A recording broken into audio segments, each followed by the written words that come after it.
Өнөөдөр баялаг бүтээгчдийг дэмжих холбооны удирдах зөвлөлийн 38 дугаар хуралдаан боллоо. Баялаг бүтээгчдийг дэмжих холбооноос жижиг дунд үйлдвэрийн хөгжлийн сангийн зээлийн хороонд анх удаа төлөөлөл болон оролцож, зээлийн явц хэр шударга болж байгааг дүгнэж олон нийтэд мэдээлж байгаа. Мөн өнөөдрийн хуралдаанаар жижиг дунд үйлдвэрлэл үйлчилгээг дэмжих тухай хууль болон дагаж гарах журамд баялаг бүтээгчдийн саналыг тусгах ажлын хэсгийг байгууллаа. Бид жижиг дунд үйлдвэрлэлийг дэмжих тухай хуульд баялаг бүтээгчдийн саналыг тусгуулж чадлаа. Манай холбооны гаргасан нэлээд олон саналууд бол энэ шинэ хуульд бол орсууж өгсөн. Энэ хүчин төгөлдөр мөрдөлтөй холбогдуулаад бид одоо түүнийг дагаж гарах журмын төсөл дээр бас саналуудаа хөрвүүлнэ. Энэ саналууд энэ дээр бас манай ажлын хэсэг одоо гарч ажиллаж эхэлж байна. Мөн мэргэжлийн нэгдсэн холбоодын эргэцэн байдлын тухай хуулийн төсөөл жижиг дунд үйлдвэр үйлчилгээг дэмжих тухай хуулийн давуу болон сул талыг хэлэлцсэн юм а. Мөн тус холбоо нь 2018 оноос жижиг дунд үйлдвэрлэлийг хөгжүүлэх сангаар дамжуулан урт хугацаатай хүү багтай зээлийг төрийн өндөр албан тушаалтнууд хуваагаад авдаг гэсэн шүүмжлийн дагуу зохих арга хэмжээ авч ажиллажээ. Энэ жил жидүү санд төрөөс 47 тэрбум төгрөг улсын төсөөс хуваарлж өгсөн.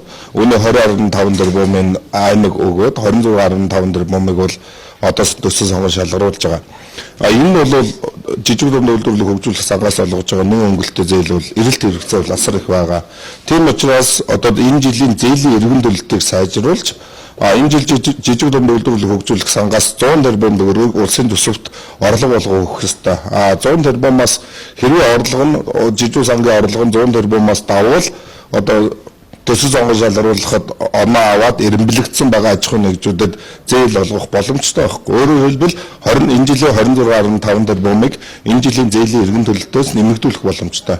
Өнөөдрийн хурлаас анхаарал татаж байгаа нэг зүйл бол энэ жилээс эхлэн баялаг бүтээгчдийг дэмжих холбооны төлөөлөл нийслэл 21 аймгийн төсөл сонгон шалгаруулах хороонд багцсан явдал юм а. Ингэснээр үйлдвэрлэл эрхлэгчдүүд зориулсан зээл жинхэнэ эзэндээ хүрч чадаж байна уу? Төсөл сонгон шалгаруулалт ямар журмаар явагдаж зэрэгт хяналт тавих боломж бүрдэж байгаа тухай ярьсан юм. Баялаг бүтээгчдийн тулгамдсан гол асуудал бол санхүүгийн дэмжлэг байдаг. Энэ санхүүгийн дэмжлэгийг ил тод болгохын төлөө бол 4 жил уггүй ажилласны үр дүнд одоо энэ жилээс одоо төсөл сонгон шалгаруулах хороонд орж ажиллаа. Дээр нь одоо энэ төр засгаас олгож байгаа энэ мөнгөн одоо боломжуудыг одоо улсын их хурлын гишүүд, засгийн газрын гишүүд одоо ямархуу байдлаар өөрсөндөө ашиглаж одоо авч хэрглэж энэ одоо боломжуудыг одоо угадгаж ирснийг манай ард түмэн бүгд мэддэг болсон тийм.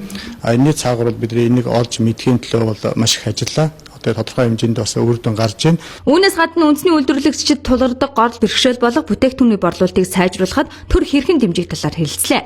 Үүнээс гадна 21 аймаг 9 дүүргийн салбар хороодын дарга нарын 2 дугаар хурлыг товлох, баялаг бүтээгчдийг дэмжих холбооны 3 дугаар баг хурлыг товлох, жижиг дунд үйлдвэр үйлчилгээ эрхлэгчдийн нэгдсэн форум 2019 оны талаар ярилцлаа.